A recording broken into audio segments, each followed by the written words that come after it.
नमस्कार। शब्दघोष के जन सरोकार में आपका स्वागत है। मैं मोहनलाल मोदी आज एक बार फिर आपके सामने लेकर आया हूं राम मंदिर का युद्ध। वो युद्ध जो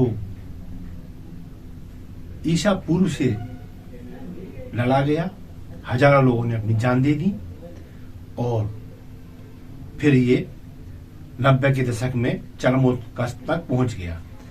अभी तक हमने आपको बताया राजा विक्रमादित्य, जिन्होंने इस मंदिर को खोजा, इसको सुंदर आकार दिया और फिर तब से लेकर भारत के आजाद होने तक किन प्रतिकूल स्थितियों का सामना किया हिंदुओं ने और मंदिर के लिए लड़ते रहे। और अंतिम कड़ी में हम यहाँ तक आ गए थे कि जब देश आजाद हुआ तब तक भी लड़ाई बनी रही और अंत में पिछला एपिसोड का जो अंत है उसके अनुसार इस जो विवादित ढांचा अब हो गया था, इसे कोई बाबरी मस्जिद कहता था, जबकि सही मायने में ये मंदिर ही था।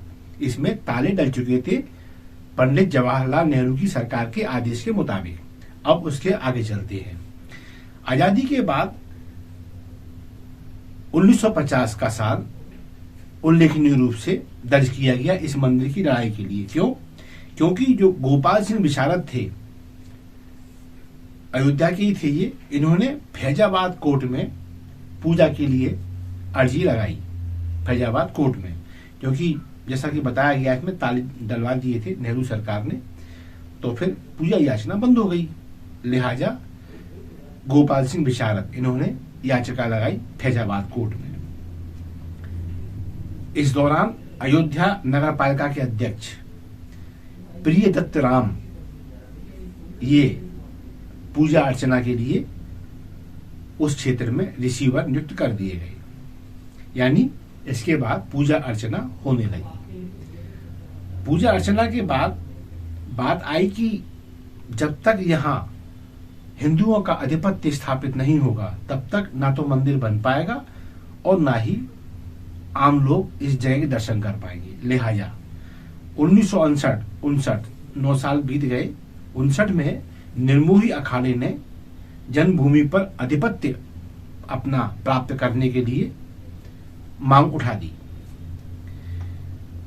लेकिन जैसे ही हिंदुओं की पक्ष लेकर ये निर्मोही अखाड़ा मैदान में आया, वैसे ही 1961 में सुन्नी वक्फ बोर्ड ने अपना दावा कर दिया और कहा कि यहां से रामलला की मूर्ति है वो हटाई जाए।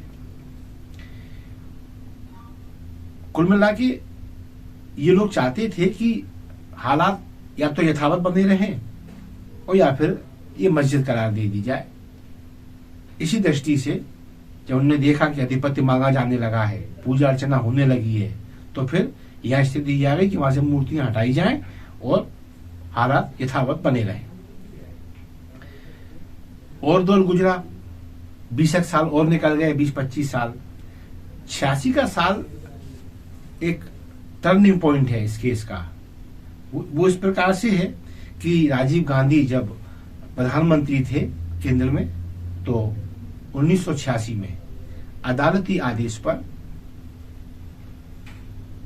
ताले खोल दिए गए विवादित ढांचे के, जिसे राम मंदिर कहा जाता है और जो राम मंदिर है।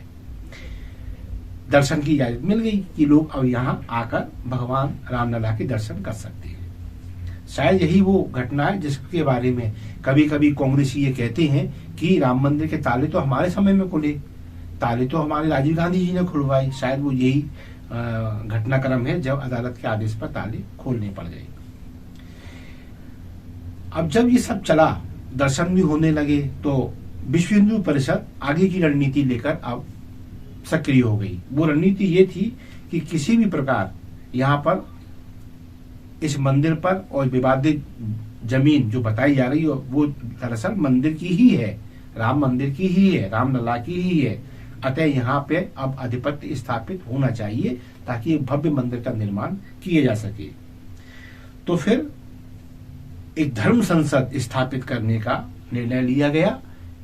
इसमें तमाम साधु संत, बहुत सारे अखाड़े एकत्रित हुए और शायद बताया जाता है यहीं से एक नारा बुलंद हुआ, याचना नहीं अब रण होगा, संघर्ष बड़ा भीषण होगा। इसी के साथ विश्व हिंदू परिषद, राष्ट्रीय स्वयंसेवक संघ के लगभग सभी अनुसांगिक संगठन, लेकिन विश्व हिंदू परिषद के हाथ में इस आंदोलन की कमान थी। लिहाजा बजरंग दल, इनके अलावा भारतीय जनता पार्टी राजनीतिक दल होने के नाते, हिंदू महासभा राजनीतिक दल होने के नाते और शिवसेना, ये सब खुलकर मैदान में आने लगे। 1989 का साल है, ये बड़ा निर्णायक कह सकते हैं, प्रभावी कह सकते हैं। राम मंदिर के आंदोलन में जिसने एक आग फूंक दी वो 1989 का साल है।